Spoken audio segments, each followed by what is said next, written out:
दोस्तों नमस्कार नमस्ते। आज की जो मुलाकात है हमारी वो एक ऐसे टॉपर के साथ है जिन्होंने एक लंबा स्ट्रगल भरा जीवन जिया है। बहुत सारी ऐसी कहानियां होती हैं जो हमें बहुत प्रेरित करती हैं और मैं चाहता हूं ऐसे लोगों से प्रेरणा लेकर आप जिंदगी में कुछ बड़ा करने की सोचें। लाइफ में बहाने हमारे पास बहुत सारे हो सकते हैं। मैं कई बार बोलता हूं करोड़ों लोग ऐसे हैं जो जिंदगी में किंतु परंतु लेकिन ऐसा हो जाता ऐसा नहीं होता इनमें उलझे रहते हैं। और कुछ लोग ऐसे होते हैं जो इतिहास रच देते हैं।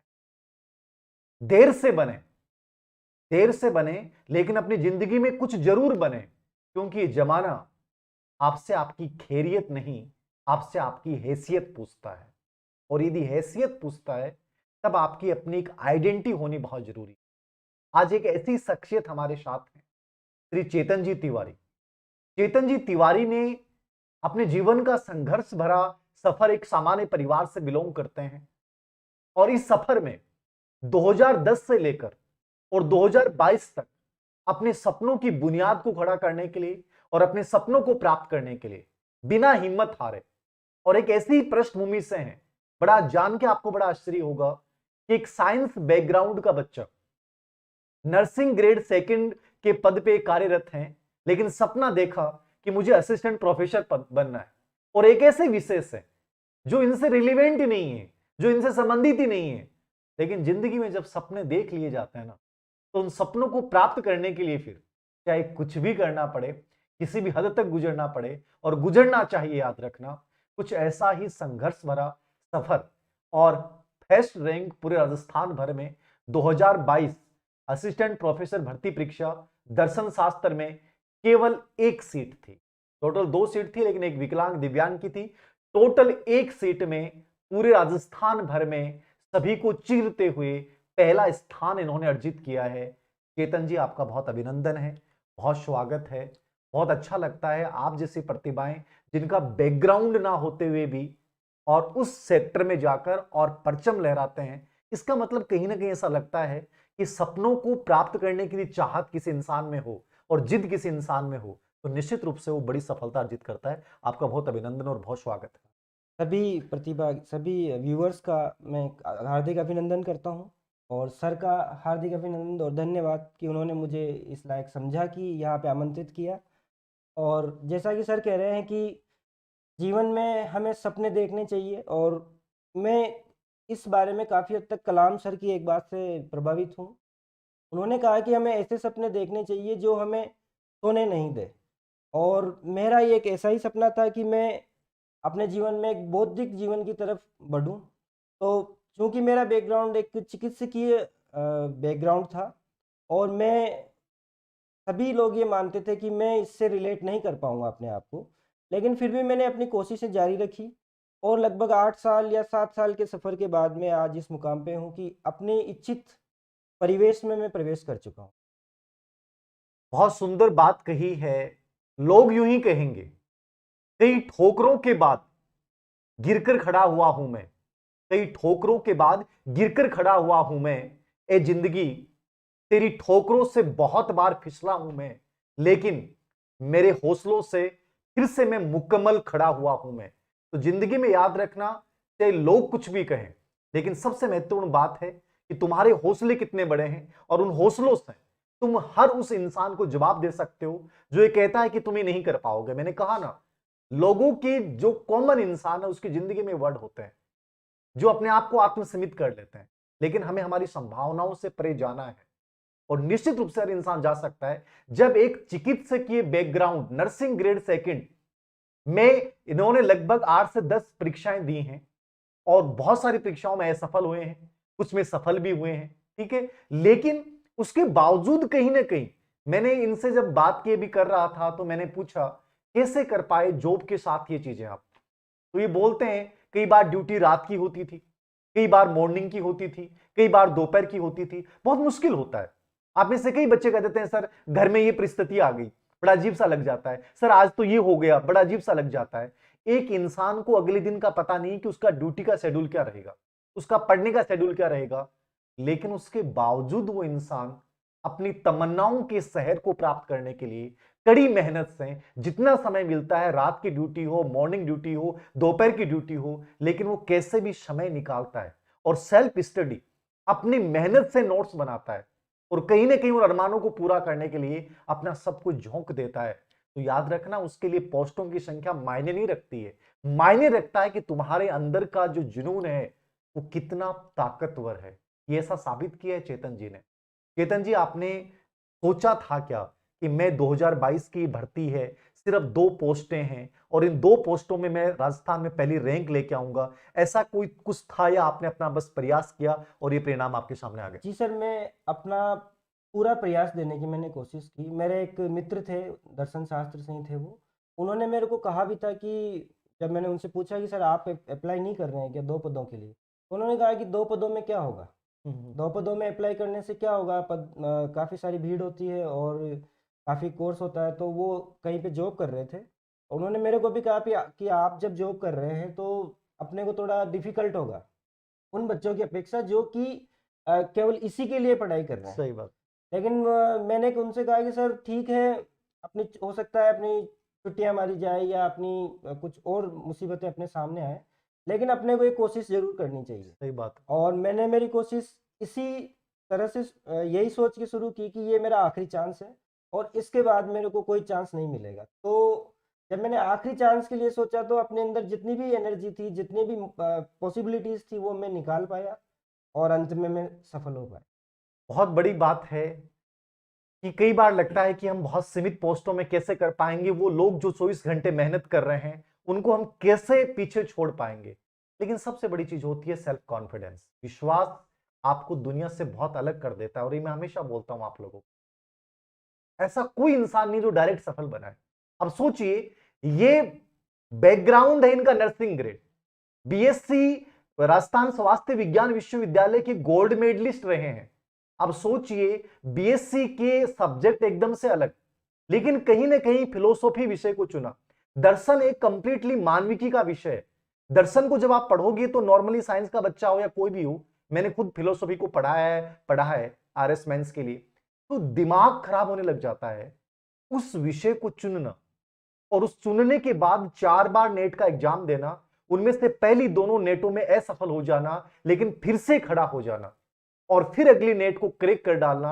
और 2014 असिस्टेंट प्रोफेसर भर्ती परीक्षा का विज्ञापन आता है, 2016 में एग्जाम होता है, उसमें रिटर्न कर लेते हैं, इंटरव्यू में नहीं हो पाता है, लेकिन हिम्मत नहीं हारते हैं। जिस भर्ती परीक्षा में मैं असिस्टेंट प्रोफेसर बना उसमें यह सफल हो गए। उसके बाद जस्ट अगली कॉलेज लेक्चर की एग्जाम आती है, सिर्फ 2 पोस्टें आती हैं और 2 पोस्टों में पहली रैंक ले जाते हैं।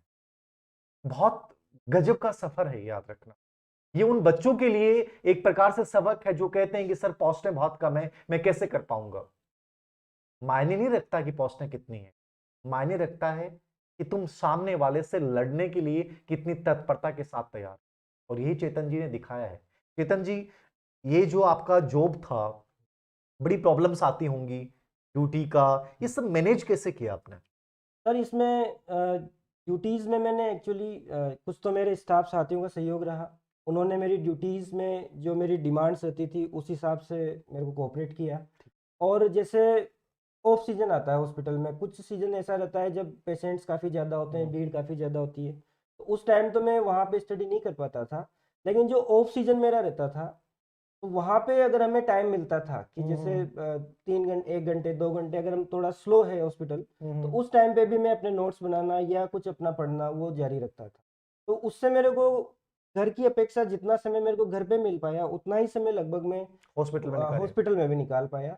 तो मैं ये कहना चाहूँगा कि अपना जो वर्क प्लेस है उसको अगर अपन एक पॉजिटिव वाइब के रूप में लें, सही तो बात। वहाँ पे भी अपने को सहयोग मिल सकता है। और जो वर्किंग, स्पेशली जो वर्किंग पीपल्स हैं, उनका काफ़ी अच्छा वहाँ से उनको सपोर्ट मिल सकता है और वो अपना जो पढ़ाई या जो भी वो करना चाहते हैं वो आगे कैरी कर सकते हैं।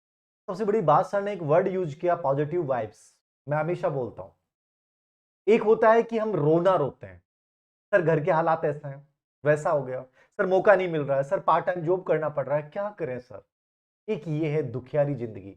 और एक बच्चा ये कहता है कि निकाल लूंगा, कर लूंगा, मतलब लेकिन किंतु परंतु, इन सब शब्दों से हटकर कहीं भी आप माहौल बना सकते हैं।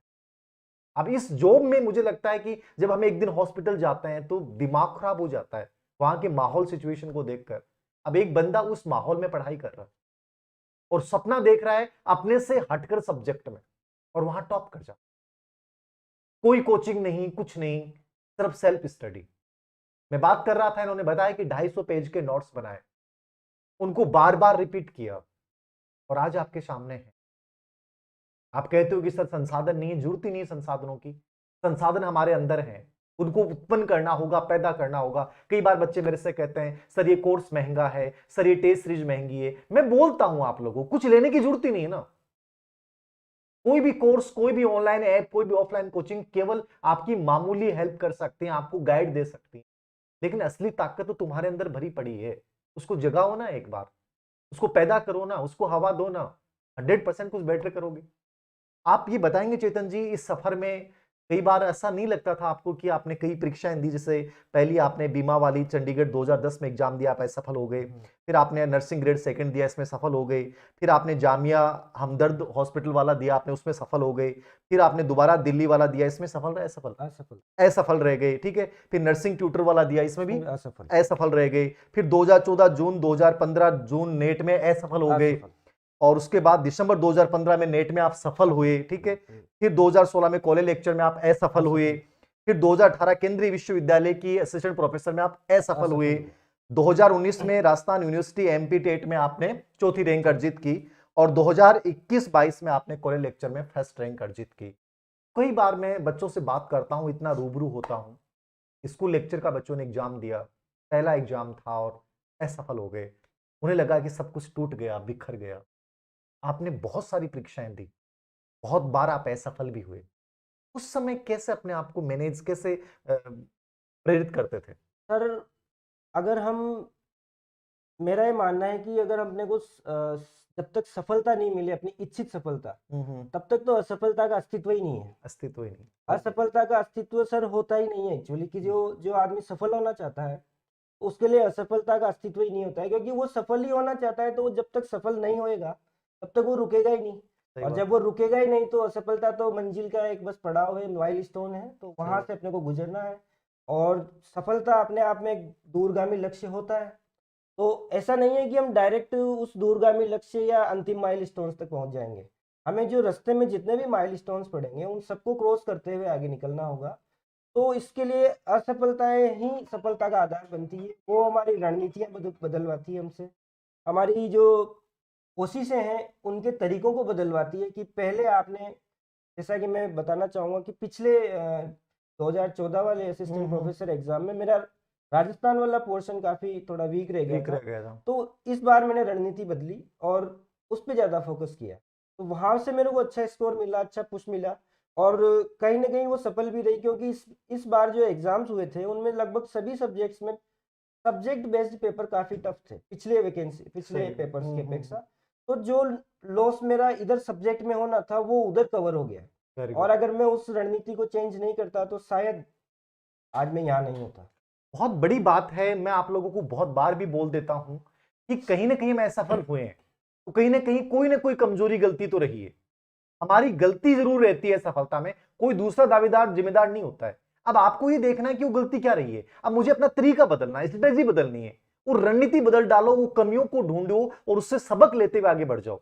यही है तरीका जिंदगी में जीतने का। चकना सर ने यही कहा है कि मेरा राजस्थान वाला पार्ट कमजोर रहा, मैंने उस चीज को देखा, मैंने दोस्तों से सलाह ली, उसके बाद कुछ बुक्स लेके आया, अच्छी बुक्स, उन बुक्स से मैंने अपने खुद के सेल्फ नोट्स बनाए। और सर ने इस चीज को एक बहुत अच्छे से बोला कि मैंने इनसे पूछा अभी इंटरव्यू से पहले कि सर सबसे इंपॉर्टेंट किस चीज को मानते हैं, उन्होंने कहा सर प्रैक्टिस सबसे, और अभ्यास अभ्यास अभ्यास, इससे बड़ा कुछ भी नहीं है।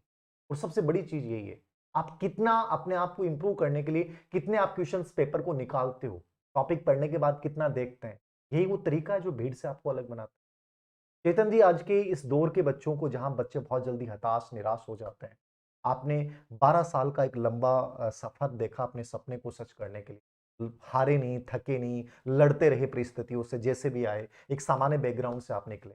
इन बच्चों को आप क्या कहना चाहेंगे जो बच्चे तुरंत 1 या 2 परीक्षाओं के बाद ये मान लेते हैं कि मेरे से नहीं हो पाएगा? सर, ऐसा कहने वाला मैं मानता हूँ कि वो करना ही नहीं चाहता। फर्स्ट, अगर कोई इंसान एक बार किसी जुनून के लिए मीन्स अपने लक्ष्य के लिए जुनूनी बन जाता है तो वो ये कभी नहीं सोचेगा कि मैं ये नहीं कर सकता। वो नहीं, हमेशा यही सोचेगा कि एनी हाउ मीन्स उसमें इतना जुनून पैदा हो जाएगा। मैं खुद का एग्जांपल आपको देना चाहूँगा कि जब मेरे को जैसे ही 2020 में वैकेंसी के आने की सूचना लगी, 2019 में सॉरी वैकेंसी 20 में आई थी, 19 में मेरे को ये कहीं व्हाट्सएप के माध्यम से या ऐसा लगा कि पद निकलने वाले हैं कॉलेज शिक्षा में। तो ये भी मेरे को कंफर्म नहीं था कि कितने पद आएंगे या फिलोसफी से पद आएंगे भी या सही नहीं बात है। आएंगे। लेकिन मैंने मेरी बुक्स ओपन कर ली और मैंने मेरे सब्जेक्ट को पढ़ना स्टार्ट कर दिया। Very good. जब आएंगे तब देखा जाएगा, नहीं सही बात। आएंगे तो आगे की सोचेंगे। सही लेकिन बात करंट में अपने को जब पता है कि अपना लक्ष्य सामने आ रहा है तो हमें अपनी तैयारी औरों से पहले, जब तक और सोचे उससे पहले तैयारी हम आधी से ज़्यादा कर ले तो मैं सोचता हूँ कि काफ़ी ज़्यादा आगे निकल जाते हैं। बहुत बढ़िया। ग्रेड फर्स्ट के बच्चों को मैंने यही बोला, आपका एग्जाम हो गया, कोई बात नहीं है, परीक्षा दोबारा से विज्ञप्ति आ रही है। जनवरी के बजट में एक बड़ी भर्ती आपके सामने स्कूल लेक्चर की आएगी। आपको ये सोचना नहीं चाहिए कि मैं सफल हो गया, मेरी गलतियां क्या थी उनसे सबक लेते हुए दोबारा शुरू कर दो ना। सर ने कितनी बड़ी बात बोली कि सिर्फ एक व्हाट्सएप की सूचना थी। जैसे मान लीजिए मैंने यूट्यूब पे बोल दिया कि भर्ती आएगी और बच्चे ने प्रिपरेशन शुरू कर दी, ये सबसे बड़ी बात है। सर आप इस कई लोग कह देते हैं कि सर परिस्थितियां वगैरह कई चीजें होती हैं, मैं तो मानता नहीं। आपकी शादी भी हो गई थी 2015 में, 2 बच्चियां भी आपके हैं, ठीक है। आपको लगता है कि कहीं ना कहीं पारिवारिक सामाजिक जिम्मेदारियों के साथ अपने आप को तैयार करना, इन हालातों से इस नौकरी के साथ बढ़ना, ये बाधक बनता है या सहायक बनता है? सर इसको जिस तरीके से हम लेते हैं अपने ऊपर वही ये इफेक्ट डालता है कि कहीं ना कहीं देखो परिवार का सहयोग बहुत ज़्यादा जरूरी है। जरूरी जैसा है। और अगर आप वर्किंग हैं तो आपके जहाँ पे कार्यस्थल है वहाँ का सहयोग भी बहुत ज़्यादा जरूरी है। और मैं इस मामले में अपने आप को लकी मानता हूँ, मेरे को कार्यस्थल पे और परिवार दोनों जगह से पूरा पूरा सपोर्ट मिला। लेकिन फिर भी मैं ये कहना चाहूँगा कि जो लोग परिवार या वर्क प्लेस को बाधा समझते हैं वो वैसा एटीट्यूड हटाएं सही बात। और वहां से जितना उनको जितना ज्यादा पॉजिटिव मिल सकता है उतना ज्यादा पॉजिटिव वो ले। क्योंकि नेगेटिविटी तो सभी जगह होती है, थोड़ी सही थोड़ी एक बात है। हताशा डेवलप हो जाती हाँ, है सही बात कि है। जैसे जैसे आप प्रयास कर रहे हो लेकिन आपको असफलताएं मिल रही है तो आपके हो सकता है आपके कार्यस्थल वाले सहयोगी आपके सामने नहीं कहें, पीछे से कहें कि ये लगा हुआ है, क्या पता होता जाता तो कुछ है नहीं। या हो सकता है परिवार में आपके रिलेटिव्स या कोई आपके मिलने वाले वो कहें कि झूठ मूठी अच्छी खासी नौकरी तो है फिर भी सही या बात है। अच्छा खासा व्यवसाय है फिर भी क्यों प्रयास कर रहे हैं। ऐसा मेरे को भी एक दो बार कहने को सुनने को मिला कि अच्छी खासी सर्विस है तो फिर अब छोड़ दो। लेकिन छोड़ के भी हम क्या करेंगे। मैं ये सही मानता हूँ कि बात अगर है। आपने अपना सपना नहीं जिया, आपने जो चाहा वो नहीं किया तो जीवन तो एक बार ही मिला है ना सही सर। बात है। बार बार थोड़ी ना अपन जीवन में आएंगे, हो सकता है आए नहीं आए वो एक अलग अलग कंडीशन है। कॉन्सेप्ट है वो, सही लेकिन बात। हाल फिलहाल तो वर्तमान तो एक बार ही मिला है अपने को। तो मेरा हर काम को करने में ये एक फिलोसफी ही कह लूँ, हाँ, फिलोसफी है सही कि बात है। कम से कम एक ट्राई तो पूरी ताकत से बनता है हर चीज के लिए, चाहे वो किसी भी फील्ड में हो। किसी भी फील्ड में आप ट्राई करना चाहें अपना, जब तक आपको पूरी तरह से सेटिस्फिकेशन नहीं मिले कि हाँ मैंने 100% दे दिया, तब तक आप वहां पे देते रहिए। और वो कहावत सही है कि देर है अंधेर नहीं है। वास्तव में रिजल्ट आता है और ऐसा नहीं है कि आप असफल होंगे। कुछ गलतियां रही हो तो उनको सुधार के आप बिल्कुल सफल हो सकते हैं। निश्चित रूप से सबने बहुत अच्छी बात कही है, दर्शन भी यही कहता है। मैं कई बार कहता हूं कि जिंदगी बहुत खूबसूरत है और ये कोई नहीं जानता कि हम जन्नत में जाएंगे कि जहन्नुम में जाएंगे। हमारा पुनर्जन्म होगा कि नहीं होगा, मैं इन बातों में पढ़ना ही नहीं चाहता।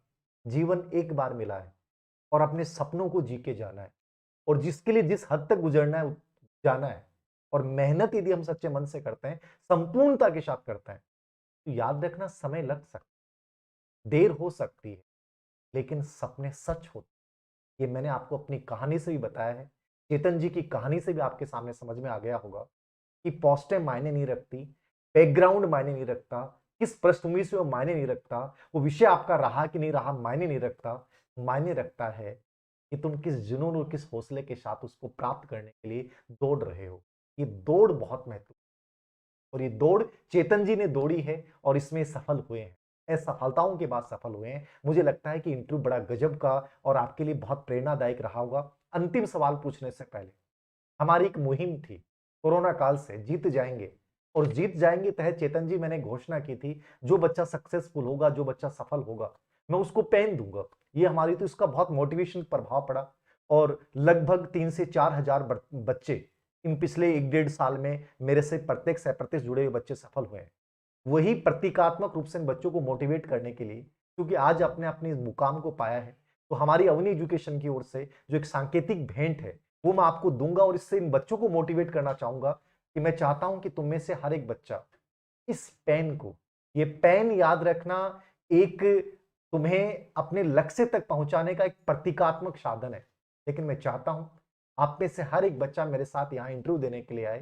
चेतन जी का संघर्ष और सफलता का जो यात्रा है वो बहुत गजब की रही है।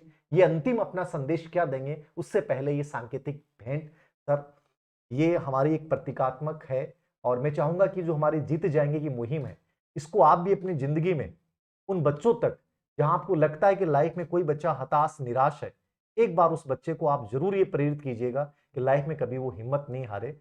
तो ये हम आपसे चाहेंगे कि पॉजिटिव पहल आप भी शुरू करें अपने लेवल पे, जी सर, क्योंकि मैं जहाँ पे मेरा कार्यस्थल है और चूंकि अब मैं बच्चों के ही बीच में हूँ, पहले जी जी मैं मरीजों के बीच में हुआ करता सही था। बात है। मैं वहाँ पे भी इसमें मैं दिल्ली का एक मेरा अनुभव है, दिल्ली जब मैं जॉब करता था हम्म, तो वहाँ पे एक अम्मा थी लगभग 60-65 साल की, वो काफ़ी क्रॉनिक, जिनको की लंबी बीमारी कहते हैं, अच्छा और अच्छा। वो हमारे वार्ड में एडमिट थे।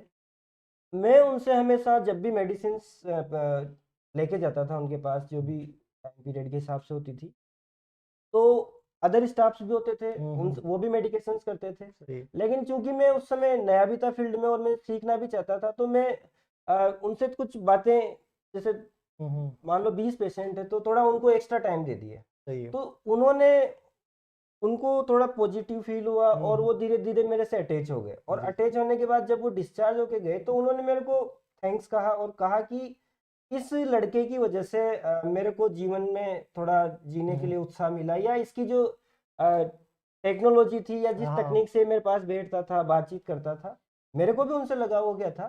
तो थोड़ा हमें बॉन्डिंग बढ़ी और मेरे को ऐसा लगा कि जब हम दूसरे को पॉजिटिव वाइब्स देते हैं सही बात है। स्पेशली, तो वो उसमें उसके जीवन में क्वालिटेटिव चेंजेस लाती है, सबसे बड़ा परिवर्तन यही है सर। क्वालिटेटिव चेंजेस निश्चित लाती रूप है। और से। मस्ट हमें जितना पॉसिबल हो सके हम्म। अपने आप को ऐसे कंपनी में रखना चाहिए जो हमें पॉजिटिव वाइब्स दे, ना कि ये कहे कि ये तुमसे नहीं होगा, हाँ सही बात। तुम इसको नहीं कर सकते, तुमसे अच्छे, बहुत अच्छे बंदे वहां पे बैठे हुए हैं।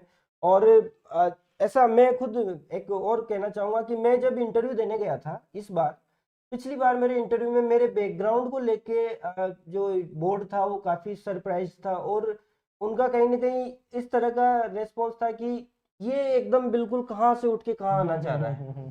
तो वो क्या पता अब उनको कैसा लगा हाँ कि हाँ। मैं असफल क्यों रहा, मैं उस विवेचना में नहीं जाना चाहूंगा। लेकिन इस बार जब मैं इंटरव्यू देने गया तो वहां पे जो दूसरे मेरे साथी थे इंटरव्यू में, वो काफी शैक्षणिक रूप से मेरे से आगे थे, क्योंकि मैं पीएचडी नहीं कर पाया, और सही बात। अधिकतर सब पीएचडी थे, अच्छे संस्थानों से पीएचडी थे, पहले से वर्किंग थे, शिक्षा के क्षेत्र में वर्किंग थे।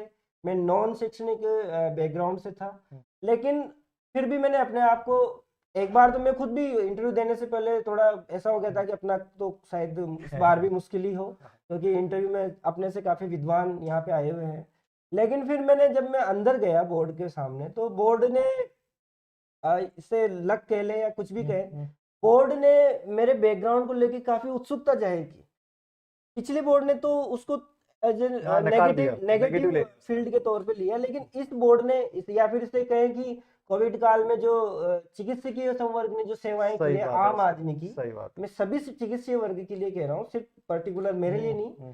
तो हो सकता है उनका एक पॉजिटिव इम्पैक्ट पॉजिटिव उनपे है। गया, और उन्होंने काफी उत्सुकता मेरे फील्ड को लेके दिखाई, हम्म। जो मेरा पिछला फील्ड था। हम्म। और वहीं से उन्होंने नर्सिंग में कहाँ पे फिलोसॉफी अप्लाई हो सकती है, कैसे कर सकते हैं, और प्रैक्टिकल यूजेस क्या है इस चीज के, तो उनको लेके उन्होंने क्वेश्चंस किए। तो मेरे को मेरे बैकग्राउंड ने वहां पे आके सहारा दिया।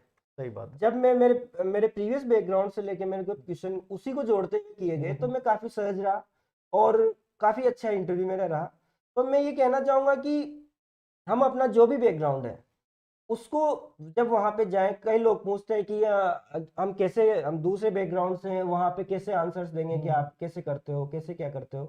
तो उन सब चीजों को आप अपने बैकग्राउंड पे अड़े रहिए, उस पे एकदम उसमें शार्प रहिए, और जो भी बेस्ट आप वहाँ पे आपसे पूछा जाता है उसको कोशिश कीजिए कि इंटरव्यू बोर्ड आपको आपके सब्जेक्ट से या आपके बैकग्राउंड से रिलेट करे। सही बात है। तो अपन दिशा बदल सकते हैं। दिशा बहुत बदल सकते बढ़िया हैं। पॉजिटिव बात की चेतन जी ने। जिंदगी में पॉजिटिव वाइब्स बिखेरते रहिए, जिंदगी में लोगों को उठाते रहिए। जहां भी हमें लगता है कि कोई इंसान हार रहा है, उसे एक बार गले से लगाकर ये जरूर बोलिए कि तुम कर लोगे, और तुम क्यों नहीं करोगे, मैं तुम्हारे साथ खड़ा हूं। यही तो थी आज। चेतन जी, मेरी लोकप्रियता में सबसे बड़ा राज ये नहीं है कि मैं अवनी एजुकेशन ऐप मैंने खड़ा किया है, ये सब बहुत गौण चीजें हैं। ये मेरी लाइफ का मूल उद्देश्य ये था कि मुझे लाइफ में नेगेटिव मोटिवेशन बहुत मिला, और मेरी जिंदगी का मिशन था कि मैं हर बच्चे को खड़ा करूंगा। आज मैं हमेशा इस चीज के लिए बोलता हूं, सबसे बड़ी मेरी लाइफ का जो एम पॉजिटिविटी थी वो ये थी कि हमें पॉजिटिव वाइब्रेशन फैलाना है। हमें लोगों को ये एहसास करवाना कि कोई भी जीत सकता है, हारने के लिए हम बने ही नहीं है, और ये आपको हम सबको मिलकर करना है। सबसे बड़ा सिलेक्शन में भूमिका इसी चीज की है। मेहनत सभी कर रहे हैं, हार्ड वर्क सब कर रहे हैं, लेकिन उस हार्ड वर्क में एक जॉब के साथ इन्होंने, बहुत मुश्किल होता है तैयारी करना, कम समय मिला, लेकिन सबसे बड़ी चीज क्या थी, पॉजिटिव वाइब्स हर समय थी। लोगों से भी दुआएं ली, ठीक है, क्योंकि हमने दुआएं बांटी। तो जिंदगी में ये चीजें बहुत आपको एडवांस करती हैं, आगे करती हैं। तो इस निराशा और हताशाओं से बाहर निकलते हुए एक सकारात्मक लोगों के साथ जुड़े रहिए। ऐसे लोगों को अपने सर्किल में लेके आइए, और उनके सहारे से फिर तुम याद रखना इस दुनिया को जीत लोगे।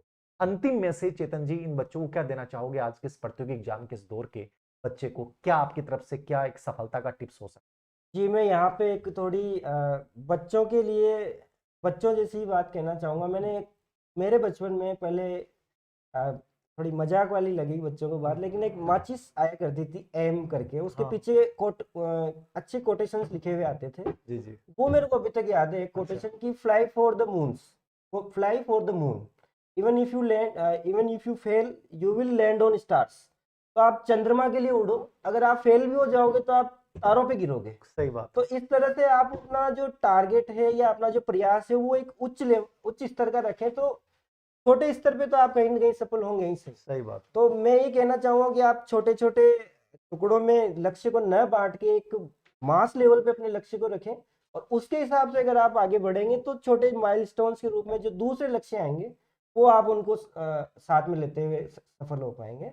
और सभी प्रतियोगिताओं के अभ्यर्थियों से उनको मेरी हार्दिक शुभकामनाएं, और उनसे मेरी यही सलाह कहें या एक बड़े भाई के तौर पर अनुभव कहें कि अपनी कोशिश को अंत समय तक, जब तक कि आप खुद इस बात से संतुष्ट नहीं हो जाएं कि मैंने 100% दे दिया है, किसी के भी कहने से, किसी भी रुकावट से नहीं रोके, सही बात। और अपना अंतिम प्रयास, जब तक आपको अंतिम लक्ष्य नहीं मिल जाता है तब तक करते रहें।